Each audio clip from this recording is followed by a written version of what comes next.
آمنت بالله وملائكته وكتبه ورسله واليوم الآخر والقدر خيره وشره من الله تعالى والبعث بعد الموت।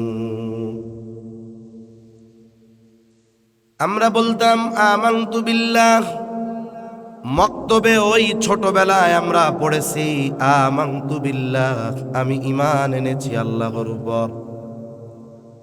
ওয়া মালাইকাতিহি, আমি ঈমান এনেছি তার ফেরেশতাগণের উপর। ওয়া কুতুবিহি, আমি ঈমান এনেছি তার কিতাবসমূহের উপর। ওয়া রুসুলিহি, ঈমান এনেছি তার রাসূলগণের উপর। 5 নম্বর ওয়াল ইয়াউমিল আখিরি, ঈমান এনেছি আমি আখিরাত তথা পরকালের উপর। 6 নম্বর ওয়াল কদরি খাইরিহি ওয়া শাররিহি মিনাল্লাহি তাআলা, আমি ঈমান এনেছি যে তাকদীরের ভালো মন্দ আল্লাহর তরফ থেকেই হয়। এই ঈমানে মুফাসসালে আমরা আরেকটা বিষয় বেশি পড়তাম, বলতাম ওয়াল বাসি বাদাল মাউত। 7 নম্বর বিষয় ঈমান এনেছি মৃত্যুর পরে পুনরুজ্জীবিত হওয়ার উপর। এইখানে 7টি বিষয়ের কথা আছে। কয়টা বিষয়? তবে ঈমানের ভিত্তি কয়টা? 6টা। 7 নম্বর বিষয় ওয়াল বাসি বাদাল মাউত, আমি ঈমান এনেছি মৃত্যুর পরে পুনরুজ্জীবিত হওয়ার উপর।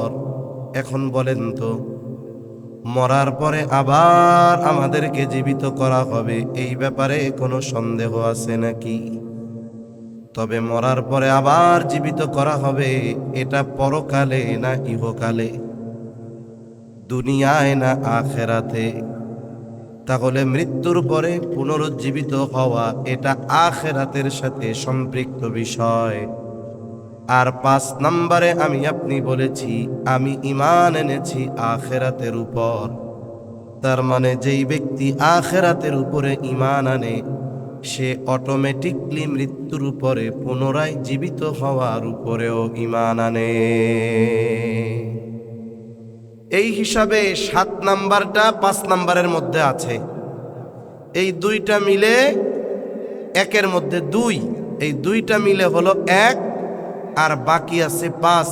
তাহলে 5 আর 1 কত হয়? ঈমানের ভিত্তি কয়টা?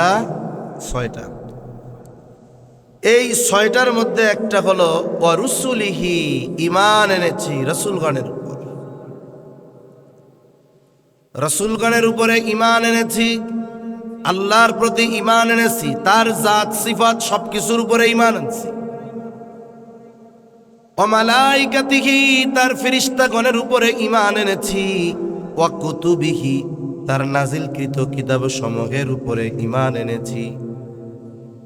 তার মানে আল্লাহ তাআলা কিতাব নাজিল করেছেন সর্বমোট, আমরা ছোটবেলায় স্কুলের বইয়ের মধ্যে ওইগুলা পড়ছি। আসমানি কিতাব কতখানা? 104 খানা। 104 খানার মধ্যে বড় কিতাব কয়খান?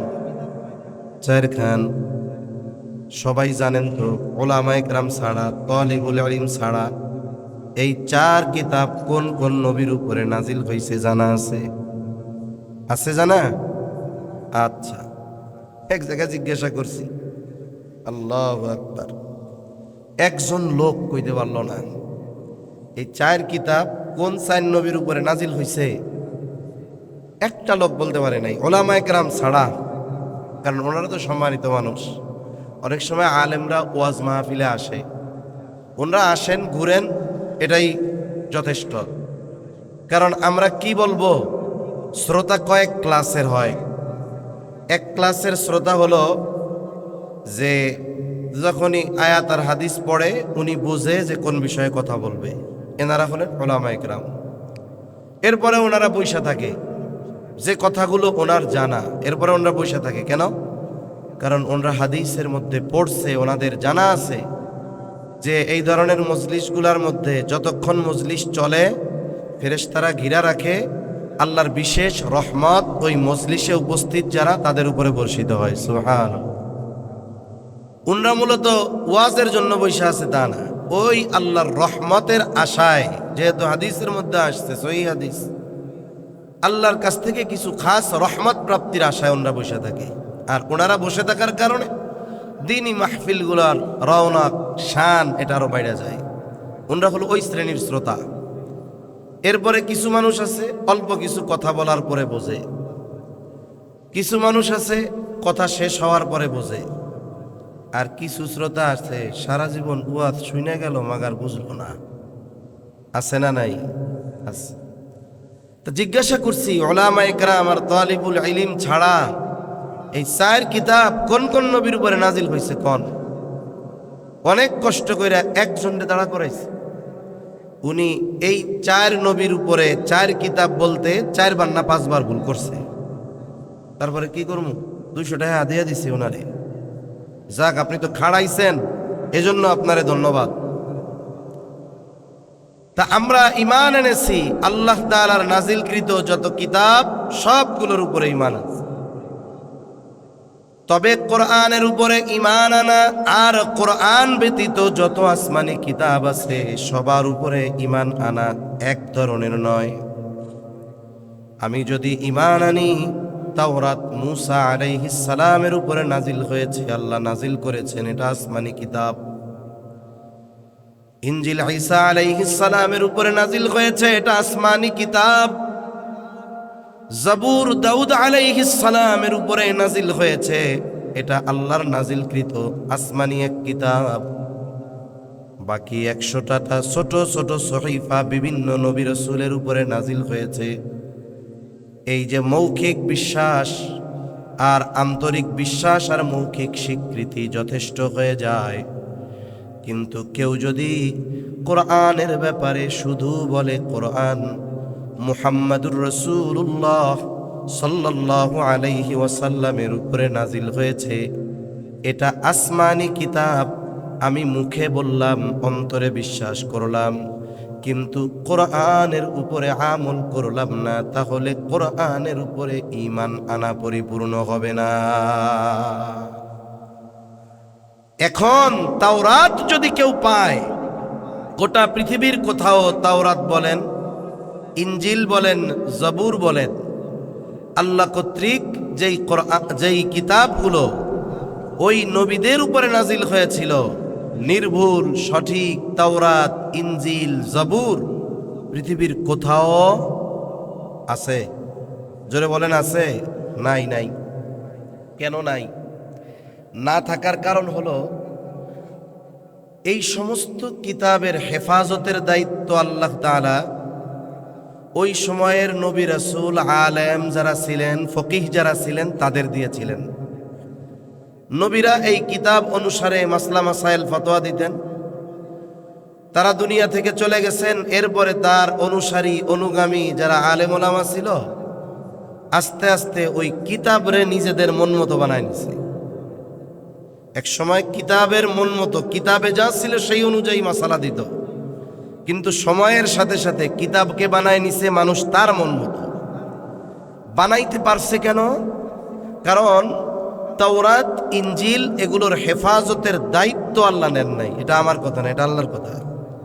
আল্লাহ তাআলা বলেন, ইন্না আনজালনাত তাওরাতা ফিহা হুদান ওয়া নূর ইয়াহকুমু বিহান নাবিয়্যুনা আল্লাযীনা আসলামু লিল্লাযীনা হাদু ওয়ার-রাব্বানিয়্যুনা ওয়াল আহবারু বিমাস্তুহফিযু মিন কিতাবিল্লাহ। আল্লাহ তাআলা রব্বানি যারা ছিল, তারপরে যারা ফকিহ ছিল, যারা আলেম ছিল, তারা এই কিতাব অনুসারিত ফতোয়া দিত, সাথে সাথে বিমাস্তুহফিযু মিন কিতাবিল্লাহ, আল্লাহর ওই কিতাব সমূহ হেফাজতের দায়িত্ব তাদের উপরে ছিল। তারা কি করছে? যেটা নিজেদের ভালো লাগে নাই ওইটা কাটছে, ওই জায়গায় নিজেদের মন মতো কথা ঢুকায়া দিছে। এজন্য গোটা পৃথিবীর কোথাও খুঁজে তাওরাত নির্ভুল পাওয়া যাবে না, জবুর পাওয়া যাবে না, ইনজিল পাওয়া যাবে না। বলেন তো, যদি পাওয়াও যায় নির্ভুল, আমল করার সুযোগ আছে? জোরে বলেন, আছে? নাই।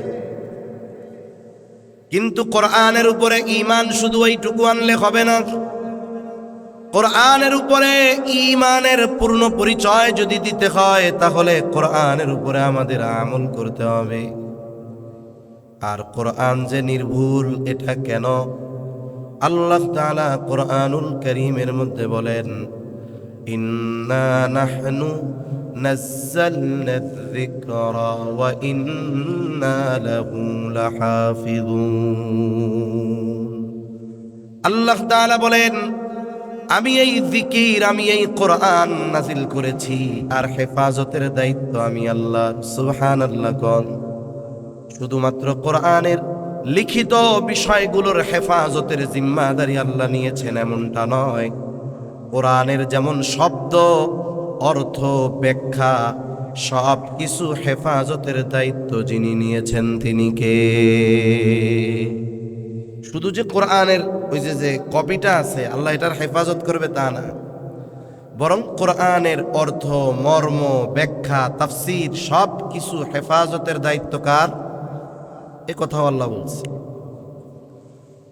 প্রাথমিক দিক যখন ওহী নাজিল হয়, নবীজি সাল্লাল্লাহু আলাইহি ওয়াসাল্লাম, জিবরাইল আলাইহিস সালাতু ওয়াস সালাম যখন ওহী তিলাওয়াত করে শুনাইতেন, উনি তাড়াহুড়ো করে ব্যস্ত হয়ে যাইতেন, বারবার তিনি জবানকে আওড়াইতেন। উদ্দেশ্য হলো জিবরাইল আলাইহিস সালাম যেই ওহীগুলো তিলাওয়াত করে শোনাচ্ছেন, উনি যেন এগুলো না ভুলে যান, না ছুটে যান। এই জন্য রাসূল আকরাম সাল্লাল্লাহু আলাইহি ওয়াসাল্লাম তাড়াহুড়ো করতেন, জবানকে তিনি বারবার আওড়াইতেন যেন ভুলে না যান, ছুটে না যায়। আল্লাহ সুবহানাহু ওয়া তাআলা নবীজির এই দৃশ্যগুলো দেখেন এবং তিনি জানেন। আল্লাহ তাআলা এই জন্য নবীজি সাল্লাল্লাহু আলাইহি ওয়াসাল্লামকে জানায় দিলেন, ও পয়গম্বর, আপনার কাছে যখন রূহুল আমিন ওহী নিয়ে যায়, আপনি তাড়াহুড়ো করবেন না, পেরেশানি হবেন না, জবান আওড়াবেন না। আপনার পেরেশানির কোনো কারণ নাই। আপনি মনে করতেছেন আপনি যদি এগুলো না পড়েন ছুটে যাবে, আপনি ভুলে যাবেন, এমনটা নয়। বরং এই কোরআন হেফাজতের, সংরক্ষণের সব দায়িত্ব আমি আল্লাহ। আল্লাহ তাআলা বলেন, লা তুহাররিক বিহি লিসানাকা লিতা'জালা বিহি ইন্না আলাইনা জামআহু ওয়া কুরআনা। আল্লাহ তাআলা বলেন, লা তুহাররিক লিসানাকা লিতা'জালা বিহি, আপনি আপনার জবানকে তাড়াহুড়ো করে আওড়াবেন না, নড়াচড়া করবেন না। আপনার ওইভাবে তাড়াহুড়ো করে পড়ার কোনো প্রয়োজন নাই। আপনি মনে করতেছেন এগুলো আপনি সব সংরক্ষণ করতে পারবেন না, এগুলো আপনার থেকে ছুটে যাবে। আবার আপনি জিবরাইলের সাথে পড়েন যেন পড়ার মধ্যে সব কিছু ঠিক হয়, অসুবিধা নাই। আল্লাহ বলেন, ইন্না আলাইনা জামআহু ওয়া কুরআনা, এই কোরআন জমা করা, সংরক্ষণ করার দায়িত্ব যেমন আমার, এই কোরআন আপনাকে পড়িয়ে দেওয়ার দায়িত্ব আমি আল্লাহ। আল্লাহ তাআলা এবার বলেন, ফাইদা করানাহু ফাত্তাবি' কুরআনাহ, যখন জিবরাইল আলাইহিস সালাম আপনার সামনে তিলাওয়াত করে, আপনি তার তিলাওয়াত শুনবেন, এটার আনুগত্য করেন। ফাইদা করানাহু ফাত্তাবি' কুরআনাহ, জিবরাইল আলাইহিস সালাম যখন আপনার সামনে কোরআন তিলাওয়াত করে শোনায়, আপনি তার তিলাওয়াত শুনতে থাকেন, অসুবিধা নাই। আপনার কাছ থেকে ছুটেও যাবে না, ভুলেও যাবেন না। কেন? আল্লাহ তাআলা এটা জমা করার দায়িত্ব নিয়েছেন। আবার আপনি শুনবেন, জবানে জবানে পড়লে আপনি মনে করতেছেন তিলাওয়াত শুদ্ধ হবে কিনা, পেরেশানির কারণ নাই। ওই কোরআন সংরক্ষণের দায়িত্ব যেমন আমার, ওই কোরআন শুদ্ধভাবে আপনাকে পড়ায়া দেওয়ার দায়িত্ব আমার। সুতরাং পেরেশানি ছাড়া আপনি তার তিলাওয়াতের অনুগামী হন, তার তিলাওয়াত শুনতে থাকেন। এরপরে আল্লাহ তাআলা বলেন, সুম্মা ইন্না আলাইনা বায়ানা। আল্লাহ রাব্বুল আলামিন জানায় দেন এই কোরআনের ব্যাখ্যা সারমর্ম এটাও আল্লাহ তাআলা শিক্ষা দেওয়ার দায়িত্ব নিয়েছেন। তাহলে কোরআনের শাব্দিক হেফাজত, অনুবাদিক হেফাজত, ব্যাখ্যাগত হেফাজত সব কিছুর জিম্মাদারি যিনি নিয়েছেন তিনি কে? এই যে ব্যাখ্যা হেফাজতের দায়িত্ব আল্লাহ তাআলা নিছেন। তবে আল্লাহর একটা সিস্টেম তো আছে, কোনো কিছু ছাড়া আল্লাহ সব কিছু পারে। যেমন কেউ যদি মনে করে মা বাবা ছাড়া সন্তান হয় না, এটা আল্লাহর একটা উসুল, আল্লাহর একটা নিজাম। কিন্তু মা বাবা ছাড়া সন্তান জন্ম দেওয়ার ক্ষমতা আল্লাহর আছে না নাই? আছে। এজন্য যেমন পৃথিবীতে যদি কেউ চেষ্টা করে কোরআনের কোনো নুক্তা উল্টাপাল্টা করবে, শব্দ বাদ দেন, নোক্তা, তাহলে এই পৃথিবীতে কোটি কোটি হাফেজে কোরআন আছে, ওটা ধরে ফেলবে, উল্টাপাল্টা করার কোনো সুযোগ নাই। এরপরে কোনো ব্যক্তি যদি চিন্তা করে কোরআনের ভুল তিলাওয়াত মানুষকে শিখাবে, বলেন তো ওই ভুল তিলাওয়াত ধরার মানুষ এই সমাজে, এই দেশে, এই দুনিয়ায় কোটি কোটি আছে না নাই? যেহেতু এটাও সংরক্ষিত, ভুল করার সুযোগ নাই। ব্যাখ্যাও আল্লাহর পক্ষ থেকে সংরক্ষিত।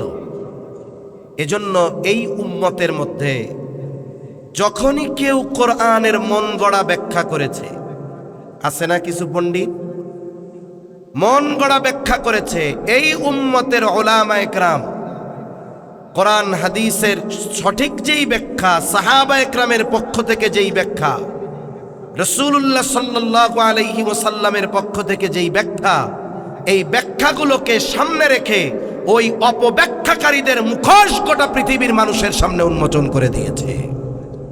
এজন্য যখনই কেউ কোরআনের অপব্যাখ্যা করে, একদল অপব্যাখ্যাকারীর সাথে থাকে ঠিক, কিন্তু আরেক দল আল্লাহ কর্তৃক হেফাজতকৃত ওই সঠিক ব্যাখ্যার কথা মানুষের কাছে পৌঁছিয়ে দেয়, ঠিক কিনা বলেন? এজন্য কোরআন হেফাজতের দায়িত্ব আল্লাহ তাআলার। এই কোরআনের উপরে শুধু মৌখিকভাবে বললে হবে না যে আমি কোরআনের উপরে ঈমান আনছি, বরং সাথে সাথে এই কোরআন অনুযায়ী আমল করতে হবে, তাহলে এই বিশ্বাসের পূর্ণতা আসবে।